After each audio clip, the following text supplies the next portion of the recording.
Students, modal verb में अब तक हमने पढ़ा मे, माइट, कैन और कुड। मॉडल वर्ब्स के पार्ट वन में हमने पढ़ा मे, माइट और कैन के बारे में, और मॉडल वर्ब्स के पार्ट टू में हमने पढ़ा कुड के बारे में। मे, माइट और कुड के बाद हमारा अगला मॉडल वर्ब है should. Should is a modal verb. Should का मतलब होता है चाहिए। अब हम शुड का यूज सीखेंगे प्रेजेंट टेंस में। प्रेजेंट टेंस में शुड के कैसे कैसे स्ट्रक्चर होते हैं। हमारा पहला स्ट्रक्चर है सब्जेक्ट शुड, वर्ब का first form, then other words. जैसे you should understand this matter. तुम्हें यह बात समझनी चाहिए। We should keep our environment clean. हमें अपने पर्यावरण को स्वच्छ रखना चाहिए। I should go there. मुझे वहां जाना चाहिए। यह रहा सब्जेक्ट शुड, वर्ब वन या अदर वर्ड्स। जैसे अंडरस्टैंड वर्ब का फर्स्ट फॉर्म, कीप वर्ब का first form and go verb का फर्स्ट फॉर्म। सॉरी। अब हम बात करते हैं दूसरे स्ट्रक्चर की, शुड बी। जब शुड के बाद बी का यूज करते हैं तो शुड का क्या मतलब आता है। शुड के बाद बी लगाने के मतलब हो जाता है चाहिए। कभी भी इंग्लिश में ये हमारा एक्सप्रेशन आए, होना चाहिए, बनना चाहिए, रहना चाहिए, शुड बी। शुड का शाब्दिक अर्थ होता है चाहिए, और शुड बी का मतलब होता है होना चाहिए, बनना चाहिए, रहना चाहिए। मगर गौरतलब यह है कि बी के बाद नाउन या एडजेक्टिव का हम प्रयोग करेंगे। जैसे यू शुड बी ऑनेस्ट। तुम्हें ईमानदार होना चाहिए। He should be ready. उसे तैयार रहना चाहिए। I should be alert. मुझे चौकन्ना रहना चाहिए। तो शुड बी का मतलब होता है होना चाहिए, बनना चाहिए, रहना चाहिए, और शुड बी के बाद नाउन या एडजेक्टिव का हम यूज करते हैं। अब प्रेजेंट टेंस के तहत हम तीसरे स्ट्रक्चर की बात करेंगे, शुड हैव। जब शुड के बाद हैव आ जाता है तो उसका शाब्दिक अर्थ हो जाता है पास, पास होना चाहिए। जैसे यू शुड हैव ऑनेस्टी। आपके पास ईमानदारी होनी चाहिए। We should have good manners. हम लोगों के पास अच्छे तौर तरीके होने चाहिए। सी शुड बी का मतलब होता है होना चाहिए, बनना चाहिए, रहना चाहिए, और शुड हैव का मतलब होता है पास होना चाहिए या पास रहना चाहिए। जैसे यू शुड बी, तुम्हें होना चाहिए। यू शुड हैव, तुम्हारे पास होना चाहिए। आई शुड बी, मुझे होना चाहिए, और आई शुड हैव, मेरे पास होना चाहिए। जैसे यू शुड बी ऑनेस्ट, तुम्हें ईमानदार होना चाहिए, और यू शुड हैव ऑनेस्टी, तुम्हारे पास ईमानदारी होनी चाहिए। तो जब शुड बी के बाद नाउन या एडजेक्टिव आ जाए तो पास, सॉरी, होना बनना रहना चाहिए, और हैव आ जाए तो पास होना चाहिए।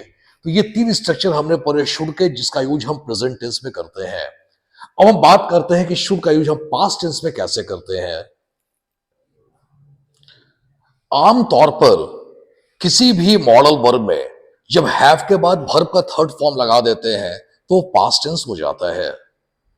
हमने बताया किसी भी मॉडल वर्ब को अगर पास्ट टेंस में यूज करना है तो हैव के बाद हमेशा हम वर्ब का थर्ड फॉर्म लगा देते हैं। अब यहां देखिए, शुड के बाद हैव प्लस वर्ब थ्री। अगर हैव के बाद नाउन या एडजेक्टिव आ जाए तो उसका मतलब होता है पास।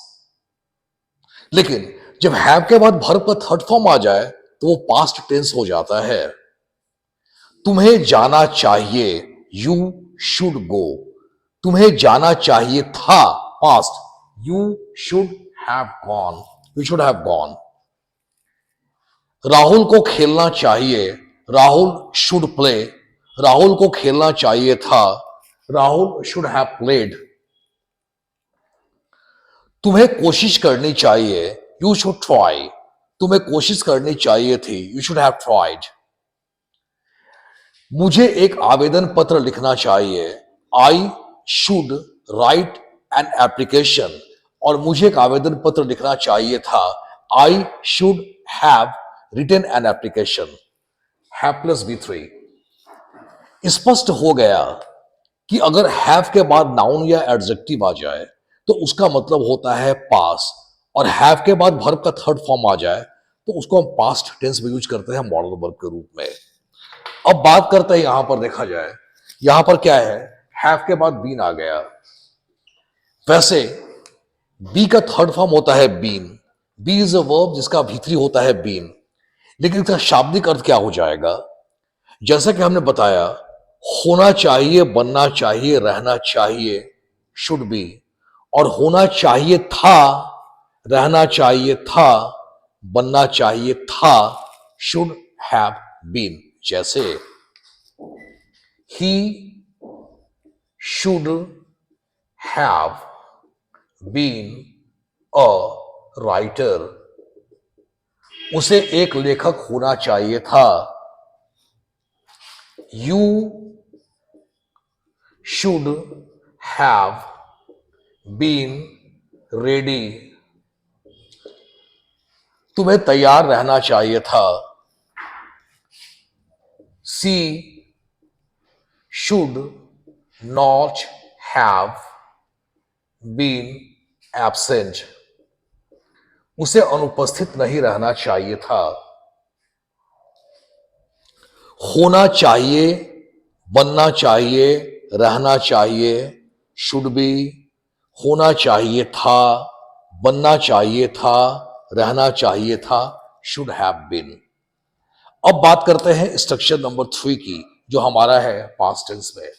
हैव के बाद हैड। थोड़ा अटपटा लगता है कि हैव हैड एक साथ। कई बार स्टूडेंट सवाल पूछते हैं, कई बार नहीं, बहुत बार कि सर मैं सेट प्रैक्टिस कर रहा था, हैव हैड एक साथ आ गया। मैं कुछ पढ़ रहा था, हैव हैड एक साथ आ गया। ये कैसे हो गया सर? हैव हैड एक साथ कैसे हो गया? बिल्कुल हो गया, क्योंकि हैव के बाद हमेशा वर्ब का थर्ड फॉर्म आता है, और ये हैव का थर्ड फॉर्म है हैड। ये तो हमारा ऑक्सिलरी वर्ब है। ये है तो सब में आ रहा है, यहां भी आ रहा है, यहां भी आ रहा है, यहां भी आ रहा है। जैसे गो का भीतरी गॉन, बी का भीतरी बीन, उसी तरीके से हैव का भीतरी होता है हैड। ये भी भीतरी, ये भी भीतरी, ये भी भीतरी। जो पास शब्द होता है पास, हैव, उस हैव का भीतरी होता है हैड। तो यहां पर जब भी हैव या हैड एक साथ आएगा, इसका शाब्दिक अर्थ हो जाएगा पास। जैसे तुम्हारे पास यह किताब होनी चाहिए, you should have this book. और तुम्हारे पास यह किताब होनी चाहिए थी, then you should have had this book. पास तो आ गया, इसलिए हो गया हमारा ये हैड, हैव का भीतरी हैड। ये हैव कॉमन है और ये पास वाला हैव का थर्ड फॉर्म हो गया हैड, इससे हैव हैड एक साथ हो गया। जैसे उसके पास यह जिम्मेवारी होनी चाहिए थी, answer he should have had यह जिम्मेवारी, this responsibility. He should have had this responsibility. अब यहां देखिए, ये तीन स्ट्रक्चर हमारे हो गए पास्ट के। हमने शुड के तीन स्ट्रक्चर पढ़े प्रेजेंट में और तीन स्ट्रक्चर पढ़े पास्ट में। मगर ऐसा भी होता है कि चाहिए शब्द नहीं आए और हम शुड का प्रयोग करें। आइए अब उसकी हम बात करते हैं। अब हम बात करते हैं शुड के एक ऐसे यूज की जो सबसे हटकर है। शुड का मतलब होता है चाहिए, बेशक शुड का मतलब होता है चाहिए, शुड के हमने तमाम पहलुओं पर विचार किया और देखा। पहले हमने शुड का प्रेजेंट फॉर्म लिया और शुड के 3 स्ट्रक्चर्स पढ़े। फिर हमने शुड का पास्ट टेंस लिया, उसके भी हमने 3 स्ट्रक्चर्स पढ़े। यानी शुड को हमने 6 तरीकों से आजमाया और उन सभी स्ट्रक्चर्स में शुड का मतलब चाहिए आया, किसी ना किसी रूप में चाहिए आया। चाहिए था, होना चाहिए था, पास होना चाहिए, पास होना चाहिए था, रहना चाहिए था, रहना चाहिए, यानी किसी ना किसी रूप में चाहिए आया ही। मगर स्टूडेंट्स, ऐसा भी होता है कि चाहिए शब्द नहीं आए और हम शुड का प्रयोग करें, और इसका उपयोग काफी ज्यादा व्यापक है। यह होता है WH के साथ, use of should with WH। अब आप पूछेंगे ये WH क्या होता है? WH जो होते हैं ये क्वेश्चन वर्ड्स होते हैं, जिससे प्रश्न पूछे जाते हैं। क्यों? Why, WHY। कहां? Where, WHERE। कब? When, WHEN। किसको? whom, WHOM। कौन? who, WHO। कैसे? How, HOW। तो जितने भी प्रश्न वाले शब्द होते हैं सब में WH आते ही आते हैं। तो अब हम सीखेंगे शुड का प्रयोग WH के साथ। यहां पर चाहिए शब्द नहीं आएगा। जैसे why should I go there, question mark. मैं वहां क्यों जाऊं? इसमें चाहिए शब्द नहीं आ रहा है। वाई शुड आई माइंड, मैं क्यों बुरा मानूं? When should I meet you, मैं आपसे कब मिलूं? How should I get rid of this problem, मैं इस समस्या से कैसे छुटकारा पाऊं? What should I do now, अब मैं क्या करूं? What should I tell you now, अब मैं आपको क्या बतलाऊं? तो WH वाले वर्ड्स में हम शुड का प्रयोग करते हैं, मगर वहां चाहिए शब्द नहीं आता है। जैसे मैं कहां जाऊं, वेयर शुड आई गो। मैं कहां लिखूं, वेयर शुड आई राइट। मैं कहां बैठूं, वेयर शुड आई सिट। मैं कैसे बोलूं, हाउ शुड आई स्पीक। मैं कैसे जाऊं, हाउ शुड आई गो। मैं कैसे बात करूं, हाउ शुड आई टॉक। मैं कैसे समझाऊं, how should I convince. It has a very very big range. ये रहा शुड का हमारा तीसरा यूज WH के साथ, जिसमें चाहिए शब्द का प्रयोग नहीं होता है। तो शुड के तमाम स्ट्रक्चर्स को हमने देखा। अब मैं आपको असाइनमेंट देने जा रहा हूं इसके बारे में, इसको सॉल्व करेंगे आप।